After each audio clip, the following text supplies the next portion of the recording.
राशि का जो सिंबल है, एक तराजू बताया गया है, जिसे कहते हैं कि ये राशि बहुत संतुलित प्रवृत्ति की है। परंतु हर चीज़ में एक विरोधाभास है। जैसे संतुलन है तो उसका विरोधाभास क्या है? असंतुलन। तो जब इस तरह के लोग असंतुलन की स्थिति आ जाती है तो किस तरह की परेशानियां उत्पन्न होती होंगी? देखिए, दो तरह की उनके पास में कन्फ्लिक्ट होता है। एक कन्फ्लिक्ट होता है कि अगर हम इसको बिल्कुल मेटलिस्टिक एंगल से लें तो वो अपने आप को बहुत बड़ा होना चाहते हैं, दिखाना चाहते हैं, तब जब वो होते नहीं जी।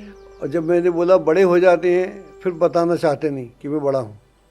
लेकिन एक माहौल अवश्य बना के रखते हैं कि सामने वाला उनसे भयभीत रहे, उनके रुतबे से भयभीत रहे, उनके जलवे से भयभीत रहे और उनको दूर से सलाम मारे। ये भी उनकी कहीं ना कहीं इच्छा है। और इसके अलावा वो कहीं बहुत गहरे में स्पिरिचुअल भी होते हैं। इधर मेटलिज्म होता है, उधर स्पिरिचुअलिज्म होता है।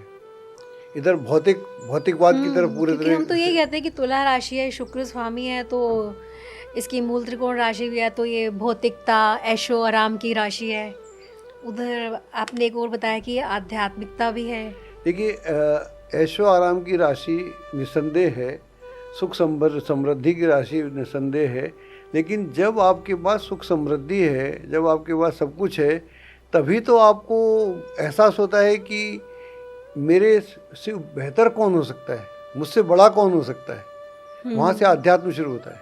अगर कोई आदमी मुझे ये पृथ्वी, ये प्रकृति अगर मुझे इतना बड़ा बना सकता है तो कोई मुझसे बड़ा भी हो सकता है। तो वहाँ संपन्न आदमी ही ध्यान की बात करता है, गरीब आदमी रोटी की बात करता है। बिल्कुल, वो तो अपनी रोजी गरीब आदमी के पास रोजी रोटी एक का इशू है, और जिसके पास सब कुछ है फिर वो समझना चाह रहा है कि अगर मेरे को इतना मिलता है, मुझे इतना प्राप्त हो सकता है, और इस दुनिया में तो बहुत कुछ है, तो वो देने वाला कौन है। तो वहाँ से उसकी जो स्पिरिचुअल यात्रा भी शुरू होती है। तो दोनों का गहरा संबंध है। सर, तुला राशि में शनि उच्च का होता है। अब ये भी, हालांकि दोनों मित्र हैं पर विरोधाभास है। जैसे तुला है तो हम शुक्र की राशि है तो हम बोलते हैं वही मनोरंजन है, ब्यूटी है और ऐशो आराम है। और शनि की बात करें तो ये संयमित, धैर्यवान, मननशील, इसको ऐसे बोलते हैं। और यहाँ ये शुक्र उच्च का हो रहा है। तो अगर किसी की कुंडली में शुक्र की राशि में, मतलब तुला में शनि नहीं है, पर कहीं ना कहीं फिर भी वो शनि के गुण लिए रहेगी वो राशि। देखिए, ऐसा है कि शुक्र और शनि को आपने इस बीच में लिया ही। शनि एक अलग विषय है हमारा, कभी विस्तार से बात करेंगे। शनि का हर किसी के साथ अलग व्यवहार है। उसका सूर्य के साथ अलग व्यवहार है, गुरु के साथ अलग है, चंद्रमा के साथ अलग है, और शुक्र के साथ अलग है। जब वो शुक्र के क्षेत्र में आता है तब वो शनि वहाँ पर वो दरिद्र वाला शनि नहीं रहता, दारिद्र वाला शनि नहीं रहता। वहाँ पर शनि वैभव हो सकता है, जो शनि का क्लाइमेक्स हो सकता है, जो शनि का संपन्न रूप हो सकता है, जो शनि का पूरा तेज प्रताप हो सकता है। वो शनि का तेज प्रताप वो शुक्र को देना चाहता है। क्योंकि अगर हम इसको दैत्यों की कहानी से जोड़ें, शुक्र और शनि को जोड़ें, तो वहाँ पर जितने भी हमारे दैत्य होते थे वो हर तरह से संपन्न होते थे। आत्मा से संपन्न नहीं होते थे, लेकिन भौतिक रूप से संपन्न होते थे। और एक ज़माने में आत्मा से संपन्न भी होते थे, क्योंकि वो जो भी पूजा पाठ करके, ध्यान करके, यंत्र तंत्र करके ही देवी देवता को मना के, देवी को मना के, या शिव को मना के, या कई बार ब्रह्मा जी को मनाकर ही सब प्राप्त करते थे। तो अंदर से वो कहीं शुद्ध भी होते थे। तो यहाँ आदमी, वो तो उनकी बात कर रहे हैं, जब यहाँ आदमी को सब कुछ मिल जाता है, भौतिक तरह से हर तरह संपन्न हो जाता है, आप कितनी बार अच्छा खाना खाएंगे और कितनी बार आप एक ही सुख को भोगते रहेंगे। तो सुख को भोग के भी आदमी उससे विमुक्त हो जाता है। आपका पेट भरा हो तो कोई आपके सामने कितने भी मालपुए रख दे, आप नहीं खा सकते। तो जब वो भर जाता है तो फिर वो दूसरी तरफ देखना शुरू करता है। दूसरी तरफ देखना शुरू करता है तो वहाँ से आध्यात्म की यात्रा शुरू होती है।